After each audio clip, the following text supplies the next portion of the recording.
En la ocasión anterior veíamos algunos elementos en torno a la autoridad.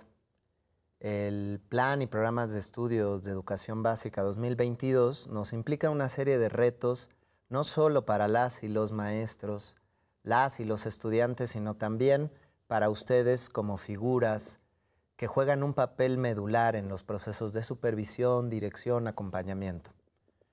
En ese sentido, también la apuesta es a mirar nuestra autoridad, repensar nuestra autoridad desde otro lugar. No podemos pedirle a las y los maestros que nos acompañen en la construcción de otra forma de enseñar y aprender si ustedes no los acompañan también y les permiten moverse, mirarse y construir sus procesos educativos desde otro lugar.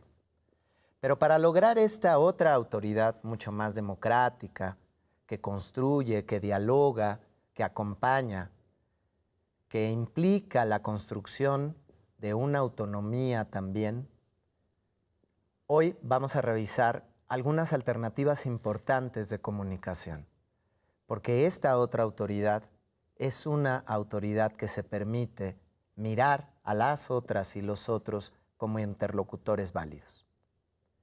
En ese sentido, tenemos que reconocer que la comunicación es un elemento importantísimo en todo el proceso educativo y tenemos que desituar la idea de que la educación solo acontece dentro de las aulas. Es también en los otros espacios que implican no solo a la escuela, sino a la comunidad, a las madres, a los padres de familia, a la relación con las autoridades, la que va a tener un papel medular en la construcción de otra educación. Son estos otros espacios y estas otras relaciones las que van a permitir que juntas y juntos caminemos en el sendero de una verdadera transformación de la educación y que además es la que nos va a permitir construir ciudadanos y ciudadanas con responsabilidad social y nos va a permitir regenerar el tejido social. Hoy vamos a hablar de la comunicación como una alternativa asertiva para construir relaciones educativas autónomas. Pero entonces, ¿qué es la comunicación? Pues bueno, regularmente cuando pensamos o hablamos de comunicación, vienen a nuestra mente varias imágenes. Vamos a intentar ir hacia el lugar principal o primigenio del proceso de comunicación. ¿Qué implica la comunicación? Pues es muy simple. Implica que hay una, dos, tres, cuatro más personas que de una o de otra manera generan un proceso en el cual hay quien emite un mensaje y hay quien recibe el mensaje, pero no es tan simple como parece. Porque si fuera así de sencillo, pues entonces todos podríamos tener o tendríamos realmente comunicaciones asertivas en todas nuestras relaciones. Pero ¿qué implica este proceso? Bueno, lo que implica es que hay una persona que emite un mensaje, pero este mensaje viene acompañado no solo de las palabras que son dichas con él, sino en realidad está junto al mensaje una serie de emociones, expectativas, intenciones, deseos, que a veces no están dichos en las palabras, pero que lo acompañan. Quien recibe el mensaje decodifica eso que no solo está dicho en las palabras, sino que también aparece en los otros lenguajes. Al decodificar ese mensaje, lo interpreta, y lo interpreta ¿qué? Pues a partir también de su historia de vida, de sus expectativas, de las emociones que está sintiendo en ese momento, y posteriormente emite el mensaje que va a dar respuesta al primer mensaje dicho. Y es a partir de esta lógica que podemos ver precisamente en una serie de diagramas como muy simples y básicos, donde se fundamenta y nace lo que llamamos el proceso de comunicación. Pero entender la comunicación a profundidad no solo implica descifrar las palabras que son dichas, sino también reconocer las emociones, las historias, los deseos que están siempre detrás de cada una de las cosas que decimos. En ese sentido, ¿cuál es el papel entonces que juega la comunicación en la construcción de una nueva autoridad? Pues es muy simple. Hemos aprendido muchas veces a pensar en la figura de la autoridad como aquella que siempre manda, que siempre dirige, que da la indicación, es decir, como si en un proceso de construcción de la relación con los otros, la autoridad fuera la única voz válida. Entonces, de suyo, la autoridad autoritaria irrumpe la comunicación, porque no permite el proceso de interacción y de reconocimiento de interlocutores válidos con las y con los otros.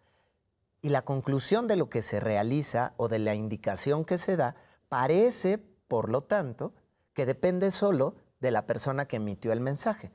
Eso ya lo habíamos visto la vez pasada. Desdibuja las nociones de responsabilidad y no acompaña la posibilidad de que cada quien crezca autónomamente. Es ahí donde entonces la comunicación asertiva posibilita en la relación establecida entre las profesoras, los profesores, con sus estudiantes, pero también con ustedes como autoridades, se generen otras formas y entonces pasamos a la noción de la educación como algo que solo es heredado de una voz a otra y en la cual solo las y los estudiantes o las y los docentes tienen que escuchar y reproducir, a un proceso en el cual el proceso de enseñanza-aprendizaje, se convierte en una relación en la que todos y todas participamos. Y entonces vamos a ver aquí, ¿qué es lo que pasa con la noción de la autoridad autoritaria? Que tiene varias dinámicas y varias categorías, conceptos, acciones que irrumpen a la comunicación. ¿Y cuáles son los más comunes? Vamos a revisarlos. Primero que nada, las acciones que lleva a cabo la autoridad. Porque les voy a decir una cosa que es muy interesante. En los procesos de comunicación, en realidad siempre tienen mucho más peso lo que hacemos que lo que decimos. Es decir, en este momento que ustedes están escuchando esta pequeña conversación o esta pequeña conferencia que está llegando hasta ustedes, para ustedes lo que yo estoy diciendo les va a significar más y les va a quedar más en la memoria lo que estoy haciendo con mi cuerpo. Y si en este momento yo, que estoy hablando aquí, me muevo o me subo, este simple movimiento en su mente va a significar una serie de elementos. Y van a recordar más que el ponente que nos habló sobre la comunicación, de repente, en un diálogo aparentemente bastante formal, tuvo la osadía de moverse y de incluso pararse en cuclillas sobre la banca en la que estaba. Eso irrumpe a muchas de las construcciones que hemos heredado. Entonces, queda mucho más significado o genera mucho más significado en ustedes que las palabras que yo dije. Fíjense, por darles nada más un dato. Alrededor del 55% de la información que percibimos por el lenguaje corporal es la que nos queda grabada. Por ejemplo, el 38% aproximadamente de la información que percibimos va a estar directamente relacionada o la vamos a recordar por los tonos de voz, por el volumen o por las formas que se utilizaron para decir lo que se dijo. Y solamente van a recordar alrededor del 7% de las palabras que se dijeron. Entonces, una de las primeras cosas importantes es qué hacemos cuando estamos diciendo un mensaje. Porque no es lo mismo, yo puedo utilizar incluso las palabras más nobles, pero mi corporalidad, cómo me acerco a las y los profesores, cómo subo o bajo el volumen de voz cuando estoy diciendo algo, y eso también significa. Porque no es lo mismo que yo comparte una indicación o le comente a los docentes, o ahora, por ejemplo, que ustedes una de las funciones o labores que les vamos a pedir que nos acompañen, que les estamos pidiendo que nos acompañen, será el proceso de mirar cómo se va dando esta formación entre las y los docentes. Y no es lo mismo que ustedes lleguen y digan, profesor, profesora, ¿cómo va? ¿Cómo le ha ido con las reflexiones desde este lugar o sentados? A que ustedes se acerquen, suban el volumen de voz y le digan, ¿Ya hicieron el ejercicio que venía en la guía? Porque eso es diferente. Y a lo mejor puedo usar las mismas palabras, pero estoy comunicando cosas distintas. Muchas veces la autoridad autoritaria no pone atención ni a su lenguaje corporal, ni a los tonos de voz que utiliza. Y como lo hemos internalizado, sin darnos cuenta, reproducimos ciertas dinámicas con ello. Un ejemplo muy simple es la tarima que hoy todavía existe en muchísimas escuelas públicas. Y eso, aunque no queramos, genera una relación distinta y emite un lenguaje corporal diferente entre el docente y los estudiantes, porque además ellos siempre, es decir, ellas y ellos, las y los estudiantes, tienen que mirar hacia arriba para ver a su profesor o profesora. Y eso significa algo. Sin embargo, en el cotidiano hay muchas otras acciones que llevamos a cabo también y que implican en la comunicación y que entorpecen la comunicación. Por eso, para comprender realmente, no solo tenemos que escuchar y descifrar las palabras que son dichas, sino también tenemos que hacer un esfuerzo por sentir, reconocer y comprender el contexto, las emociones en el que las y los otros, o en el que nosotras y nosotros estamos emitiendo un mensaje. ¿Cuáles son los principales obstáculos para la comunicación? Bueno, en realidad parecen cosas simples, pero muchas veces las hacemos sin darnos cuenta. Por ejemplo, criticar. ¿Qué pasa cuando nosotros criticamos a las y los otros? Y aquí hay que ser muy claros, hay una diferencia entre emitir un comentario que puede retroalimentar un proceso y criticar el proceso. Cuando yo critico, regularmente utilizo adjetivos descalificativos. Y con ellos, ¿qué es lo que estoy diciendo? Pues estoy quitándole técnicamente valor a las acciones, palabras o pensamientos dichos por las otras y los otros. Otra cosa que también a veces hacemos sin darnos cuenta es menospreciar o insultar a las y los otros. Y el insultar no solo implica utilizar palabras altisonantes. A veces podemos también insultar la inteligencia de los otros o de las otras con sobreexplicaciones o con elementos que no nos han pedido. Una de las manifestaciones, por ejemplo, de la hegemonía masculina se caracteriza por eso, porque pretende explicarle a las mujeres procesos que son propios de ellas, por ejemplo. Y entonces podemos llegar al absurdo donde un hombre le explica la menstruación a una mujer cuando nunca la hemos tenido. Eso es también un insulto a la inteligencia de la otra persona. Pero también lo hacemos cotidianamente con nuestras y nuestros compañeros, profesoras y profesores. Y a veces pretendemos también explicarles ciertos aspectos o cosas que ellas y ellos ya conocen porque pueden llevar muchos años de experiencia. Pero claro, como somos la autoridad, se lo volvemos a explicar. ¿Qué otra cosa hacemos? Es muy común también que diagnostiquemos. Es decir, a veces se nos puede acercarse a nosotros un profesor o profesora, como también pasa a veces que los profesores o profesoras, puede haber estudiantes que se les acerquen para plantearles algo que están sintiendo. A lo mejor es una inseguridad, una preocupación por cómo llegan ahora los chicos, o la cantidad de estudiantes, o simplemente los cambios que va a implicar ahora, las modificaciones por la implementación de este plan. Y nosotras y nosotros, en vez de escuchar y darle un lugar a esa emoción, a veces diagnosticamos. Es decir, tomamos como este papel del sobreespecialista y queremos explicarle al otro o diagnosticar qué es lo que hay detrás de esa emoción. Y entonces emitimos juicios o comentarios del tipo de, bueno, pero no podrá ser a lo mejor que tú estás transfiriendo o que tú en realidad pues regularmente has tenido problemas con la autoridad. Entonces ahora tu director o tu directora, pues él o ella solo quiere que tú hagas las cosas diferentes porque además es lo que se necesita. Pero a mí me da la impresión de que en realidad tú no estás pudiendo resolver y empezamos a diagnosticarle. ¿Qué implica eso? Pues que no le damos lugar a su emoción ni a su proceso. ¿Y eso qué va a generar a la larga? Pues cuando uno intenta jugarle al detective emocional, lo que está haciendo es desacreditar las emociones y las experiencias de los otros.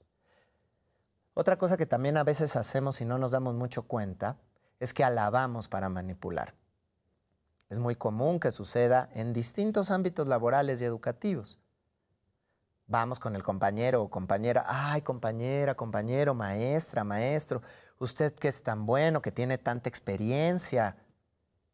Es que en verdad siempre ha sido un ejemplo para la escuela. Por favor, voy a necesitar, le voy a pedir que usted se haga cargo del proceso. Y entonces, cuando yo estoy dándole una serie de atributos o cuando yo exalto sus atributos para después pedirle algo, la interpretación que acontece con eso es, pues en realidad lo que me está diciendo no lo piensa o no lo siente. Solo me está diciendo eso para que yo haga lo que él o ella quiere que yo haga. Entonces hay que tener mucho cuidado porque son cosas que hemos ido aprendiendo y que no nos damos cuenta que reproducimos. Otra de las cosas más comunes que hacemos es damos una orden. Y aquí vamos a revisar este tema porque sobre todo la idea de la autoridad que hemos internalizado nos genera mucho ruido con esta idea o esta noción. Es que yo soy autoridad y una de mis responsabilidades es ver que las cosas sucedan, entonces yo tengo que dar una orden. Híjole, quién sabe, ¿eh? Porque hay una diferencia entre que yo le informe a mi compañero o mi compañera, entre que yo le informe al estudiante o al maestro o a la maestra de un elemento que se tiene que hacer, porque en efecto tenemos que tener claros que pertenecemos a una estructura y que estamos dentro de un orden sistémico. Y dentro de eso tenemos responsabilidades. Nadie está diciendo que se deba desdibujar la responsabilidad que cada uno tiene. Pero hay una diferencia entre que yo te comparta o te diga lo que tenemos que hacer y que al final es parte de nuestra responsabilidad, a que yo te dé la orden. Porque cuando yo te doy la orden y cuando yo te lo presento como si fuera yo quien está dando la indicación, incluso estoy irrumpiendo las posibilidades de que tú te hagas cargo de tu proceso. Porque ¿qué aprendes? ¿Qué aprende el otro o la otra? Pues en realidad lo que aprende es hacerle caso a su jefe o jefa inmediata antes que reconocer y hacerse cargo de las responsabilidades que le tocan. Entonces el dar órdenes no solo acompaña una dinámica de sumisión, no solamente contribuye a reproducir una idea de que entonces tengo que aprender a hacer lo que me pide mi jefe o mi jefa y no a hacer lo que corresponde y beneficia porque es mi responsabilidad, sino además pues genera una sensación de cierto enojo. ¿Por qué? Porque a lo mejor con alguno la orden la di más fuerte porque no revisé mi lenguaje corporal ni mi lenguaje vocal, pero con otro compañero o compañera con quien tengo una relación más cercana, esa misma orden la di más tranquilo o porque simplemente estaba en un día diferente y yo me sentía peor que en otro. Y entonces además también generó esta sensación de que hay preferencia sobre uno u otro. Y eso mismo sucede cuando recurrimos, sin darnos cuenta también, a poner de ejemplo a otras o a otros compañeros. Es que ve la maestra X, es que ve el profesor tal, mira lo que hizo. Y entonces a lo mejor mi intención es buena, a lo mejor yo quería que compartiera la experiencia, pero la manera como lo dije y desde la comparación, lo único que genero es la sensación de que entonces hay un preferido o una preferida, o bien de que entonces lo que yo tengo que hacer como maestra o maestro no es generar, no es proponer, no es innovar, sino hacer lo que hizo la otra profesora o profesor y le aplaudieron. Y entonces irrumpo la autonomía, irrumpo la creatividad, irrumpo el proceso incluso de colectividad y trabajo en equipo. ¿Cuál es otro de los elementos que llegamos a hacer sin darnos cuenta? A veces generamos muchas preguntas innecesarias. Es decir, podemos tener un profesor o profesora que nos comparte o que no pudo ir ese día y en vez de simplemente aceptar ese proceso, empezamos a preguntar, ¿pero por qué? ¿Y qué pasó? ¿Pero y cómo está? Y muchas veces el problema no es que preguntamos, porque si yo construyo una relación que es válido con alguno de mis colegas, me puede interesar legítimamente esa persona, pero me interesa en la relación humana que establecí con él o con ella. Pero si yo desde la autoridad, como la figura que ostento, empiezo a preguntar en demasía, empiezo a hacer demasiadas preguntas sobre los procesos que está viviendo el otro o la otra, entonces resulta incómodo. Porque no debo de olvidar que al final el ser un supervisor, una supervisora, un jefe de enseñanza, una jefa de enseñanza, un asesor o asesora técnico-pedagógico, un jefe o jefa de sector, me pone en un lugar de autoridad. Y entonces, ¿para qué pregunto? ¿En qué medida realmente mi pregunta responde a un interés? ¿Y en qué medida mi exceso de preguntas es una forma más de hacerle saber que la autoridad soy yo? A veces sin darnos cuenta también amenazamos. No es lo mismo que yo le informe a un compañero o compañera que hay una serie de reglas o normas que existen a las que todas y todos estamos supeditados y le hable de las consecuencias que puede implicar el no cumplir con esas normas, a que de una u otra forma, incluso hasta en broma, porque lo hacemos así, le amenace. Híjole, maestro, si usted sigue sin hacer las adecuaciones para lo relativo al nuevo plan, pues quién sabe qué vaya a pasar, ¿eh? Porque ahorita estamos apenas probando, pero una vez que ya lo implementemos, si usted no ha cambiado su forma, híjole, maestro, pues yo no sé qué vaya a pasar, ¿eh? Porque, pues bueno, igual a mí, ahorita yo no le puedo decir mucho, pero al rato ya sabe cómo son las cosas. Y de una u otra manera, estoy amenazando al profesor o a la profesora. Entonces hay que tener cuidado, hay una diferencia entre que yo simplemente informe.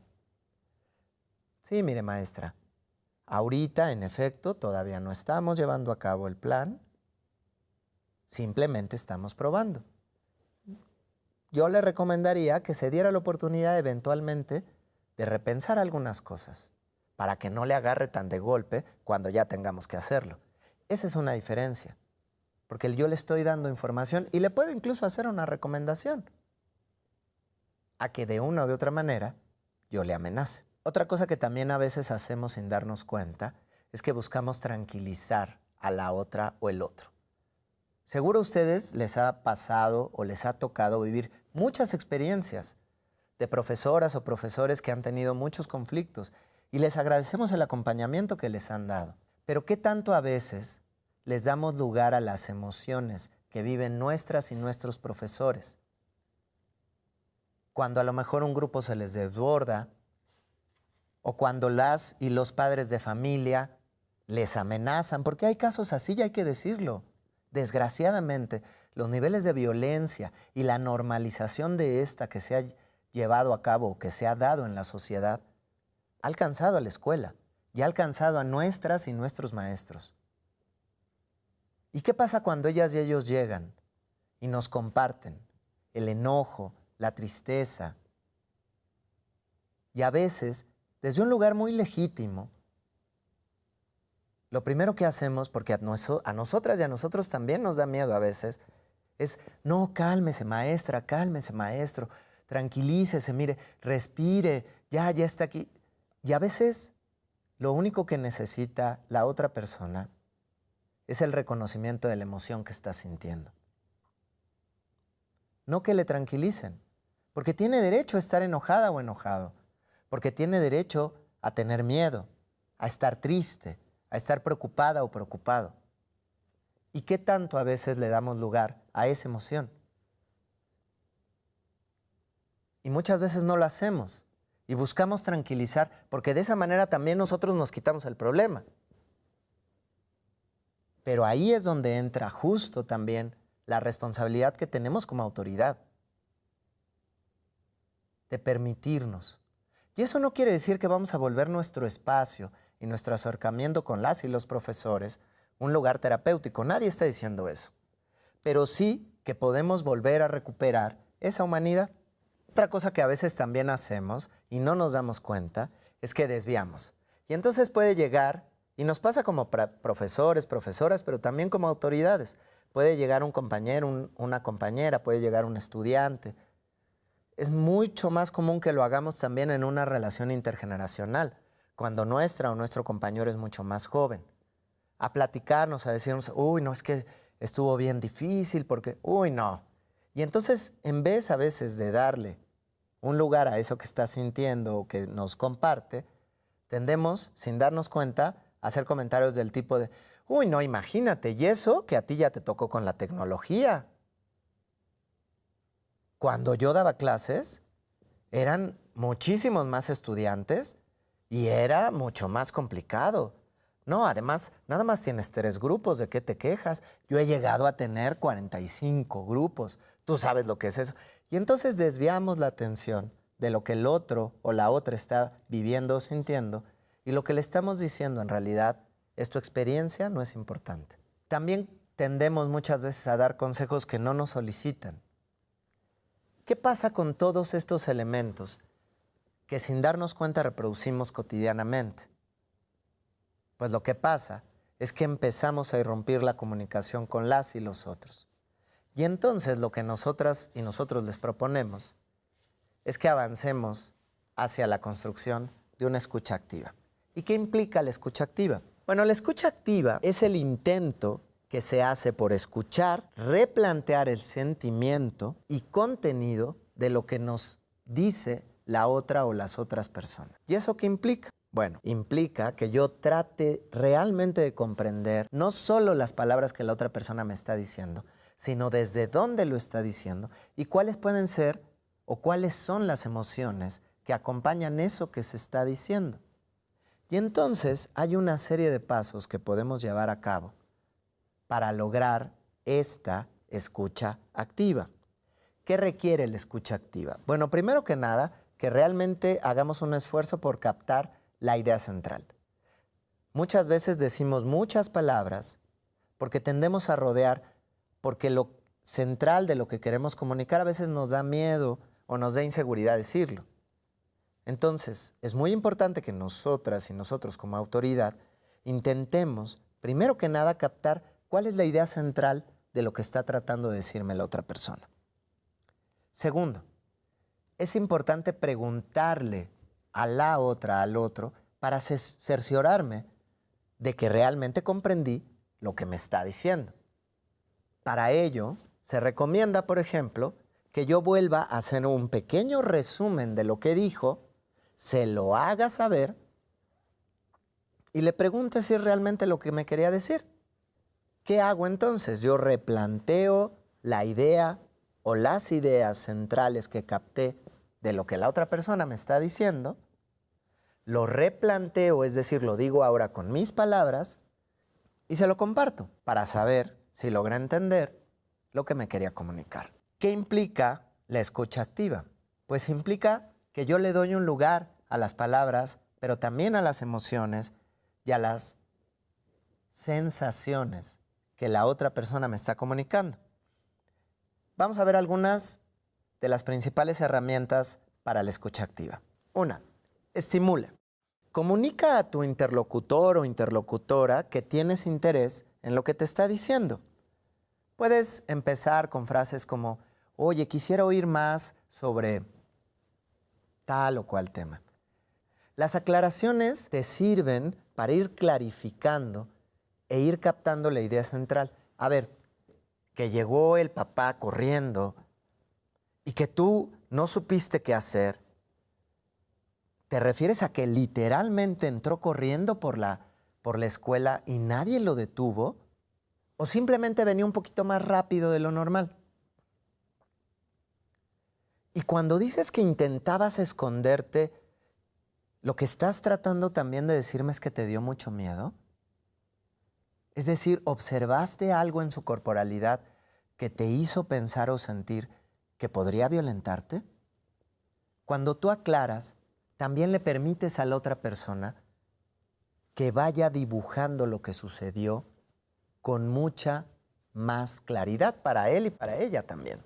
Entonces replanteas la idea, que esa es otra de nuestras herramientas. Replantea lo que te acaba de decir.